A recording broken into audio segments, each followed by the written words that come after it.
Hi అండి, welcome to my channel. దొండకాయ fry KG కాదు కదా, కేజీ చేసినా కానీ ఒక్క పూటకే ఖాళీ అయిపోద్ది. అలా కాకుండా నోటికి రుచిగా అన్నంలో కొంచెం వేసుకొని కలుపుకున్న అన్నం అంతా కలిసేలాగా ఎలా చేసుకోవాలి వీడియోలో చూపించేస్తాను, చూసేయండి.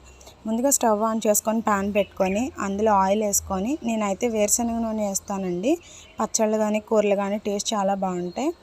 ఆయిల్లోని వెల్లుల్లిపాయలు కరివేపాకు వేసుకొని వెల్లుల్లిపాయలు దంచి వేసుకోండి. అవి వేగేలోపు ఒక పెద్ద సైజు ఉల్లిపాయని చిన్న చిన్న ముక్కల కింద కట్ చేసుకొని ఆ ఉల్లిపాయను కూడా ఆ తాలింపులో వేసేసుకొని ఆనియన్ని 50% వరకు ఫ్రై అవనివ్వాలి. ఈలోపు ముందే మనం కడుక్కొని శుభ్రంగా కట్ చేసుకొని చిన్న చిన్న ముక్కలుగా కట్ చేసి పక్కన పెట్టుకున్న దొండకాయ ముక్కల్ని కూడా అందులో వేసేసుకోవాలి. ఈ కర్రీ నార్మల్ వాళ్ళే కాదండి, అప్పుడే డెలివరీ అయిన బాలింతలు కూడా తినొచ్చు. చాలా టేస్టీగా ఉంటుంది. నేను డెలివరీ అయినప్పుడు కూడా ఈ కూర ఇష్టంగా తినేదాన్ని. కాకపోతే అది పప్పు నూనెతో చేస్తారు. అలా ముక్కలు వేసిన తర్వాత ఉప్పు పసుపు వేసుకొని మూత పెట్టుకొని మధ్య మధ్యలో తీసి చూసుకుంటూ కలుపుకుంటూ మాడిపోకుండా ఫ్రై చేసుకోవాలండి.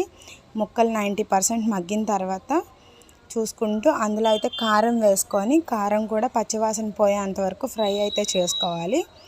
లాస్ట్లో అయితే ఎండు కొబ్బరి పొడిని జల్లుకొని ఆయిల్ అంతా పైకి తేలేదాకా ఫ్రై చేసుకొని స్టవ్ ఆపేసుకోవచ్చు. బాలింతలు తినాలనుకుంటే ఎండు కొబ్బరి పొడి వేయకుండా స్కిప్ చేస్తే బాగుంటుంది, వాళ్ళు తినకూడదు కాబట్టి. వీడియో నచ్చితే లైక్ చేసి సబ్స్క్రైబ్ చేసుకోండి మా ఛానల్ని. బాయ్.